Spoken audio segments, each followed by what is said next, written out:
Time is a major preoccupation in these sonnets. Shakespeare worries that time will dig deep trenches in the young man's brow. He worries too that his own time will soon be up. If these poems were written over a period of about 10 years, then Shakespeare will have been extremely middle-aged by the end and have only 10 or 15 years left in his own life. So we have time and death and love. Sonnet 71.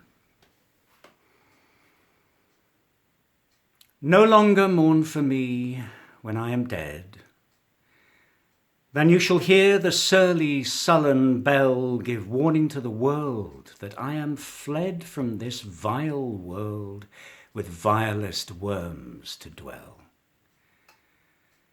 Nay, if you read this line, remember not the hand that writ it, for I love you so that I in your sweet thoughts would be forgot, if thinking on me then should make you woe.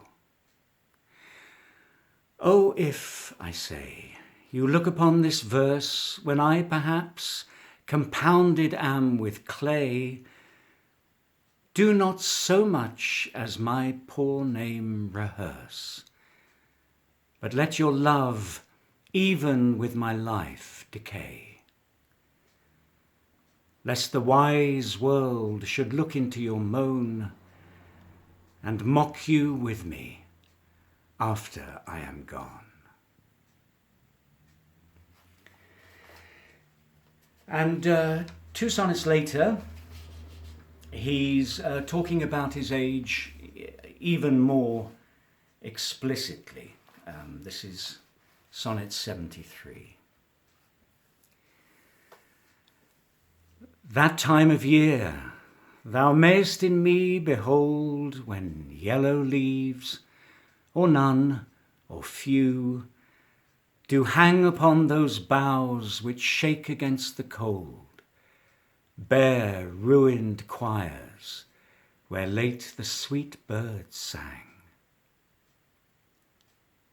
In me thou seest the twilight of such day as after sunset fadeth in the west, which by and by black night doth take away, death's second self, that seals up all in rest. In me thou seest the glowing of such fire that an the ashes of his youth doth lie, as the deathbed whereon it must expire, consumed with that which it was nourished by. This thou perceiv'st, which makes thy love more strong, to love that well which thou must leave ere long.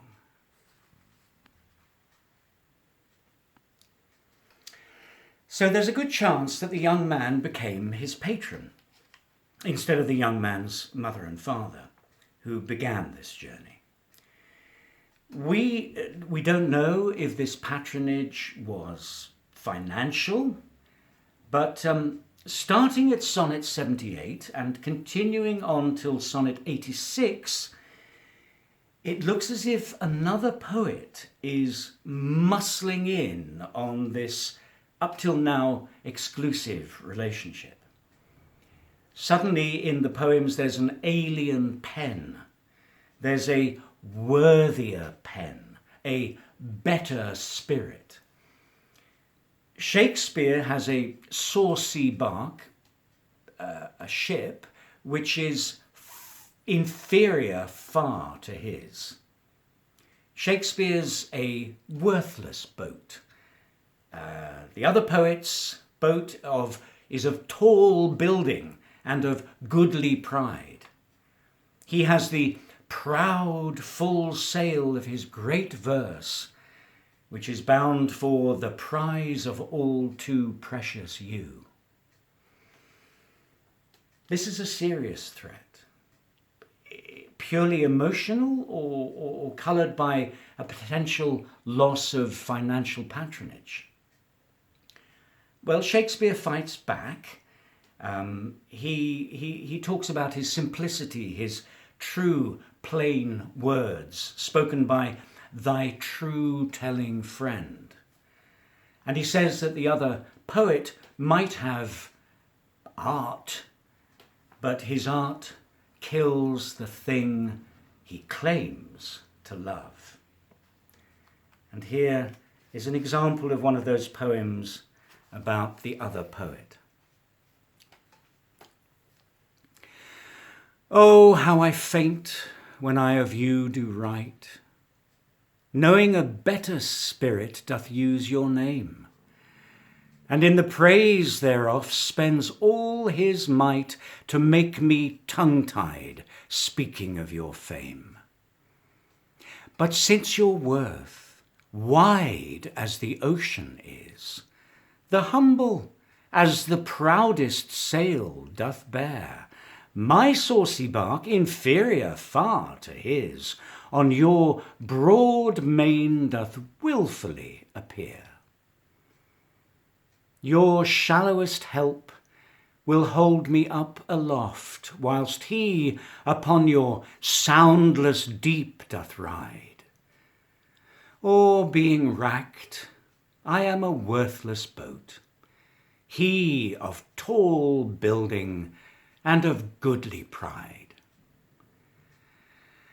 Then if he thrive, and I be cast away, the worst was this, my love was my decay.